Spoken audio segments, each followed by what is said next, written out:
Hello everyone, patch 7.0.0 was just released, so let's talk about it. I'll be covering all the changes made to the fighters and otherwise, as well as providing my thoughts on the changes and how impactful they are overall. Now, like I said last time we talked about a patch, Nintendo seems to love having themed patches, and this time is no different.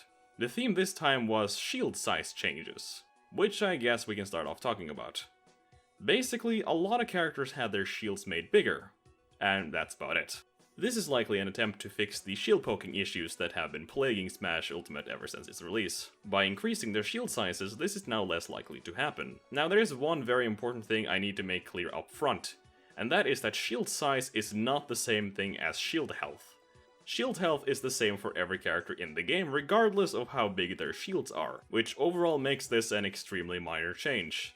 What is really strange about it is how only some of the characters got this treatment, while the shield poking issue is something that is universal to all characters.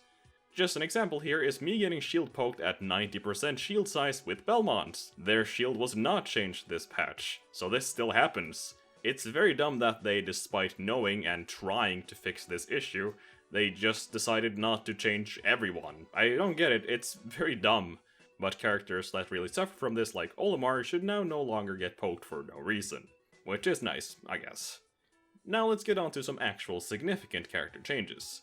And why don't we start off with the juicy parts first, the nerfs. There were only really 3 characters that had notable nerfs made to them this time around. That being Joker, Palutena, and Zero Suit Samus for some reason. Joker got 2 pretty notable nerfs. First, Arsene will now deplete faster if Joker is damaged while it's active. Basically, Joker taking damage will drain the meter faster than before, although it still has the same total time of about 30 seconds before it drains without any interruptions. This probably won't be too big of a change, but will at least reward you more for actually challenging Joker while he has Arsene, instead of just running away and hiding and hoping it will go away on its own. Now perhaps the more interesting change is Joker's gun nerfs, who actually had some of his hitboxes changed, which just so happens to be one of my specialties. When using gun downwards in the air, the hitboxes are now way more centered, as you can tell by the visual, giving way less range to the sides of Joker.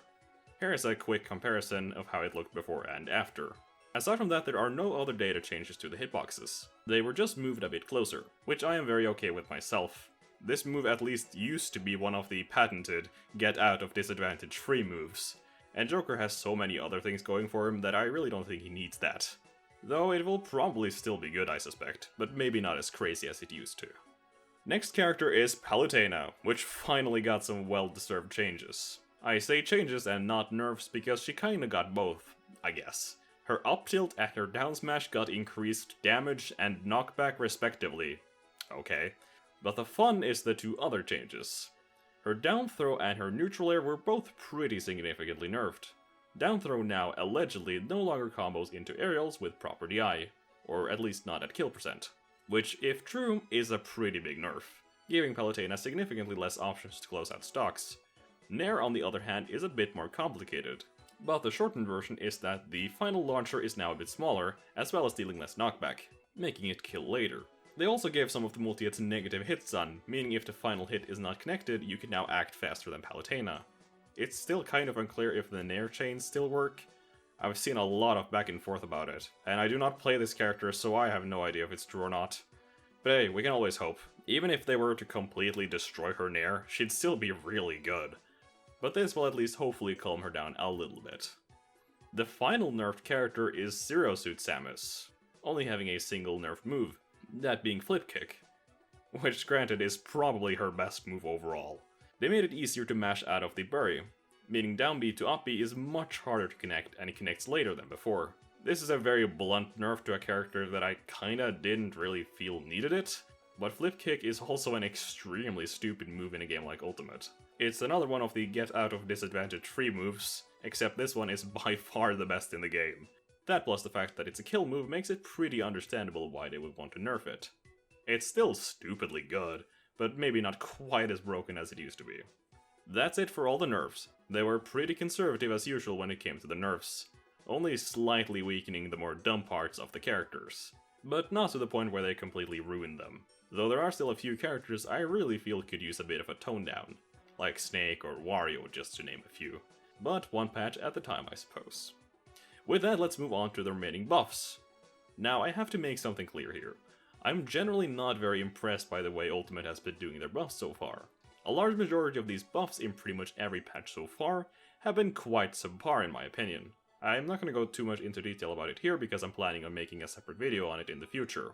But looking back on the patches of the past, almost no characters have become notably better because of a buff. Like, a lot of them have been nice, but nothing that actually changes how the character plays or gives them more options.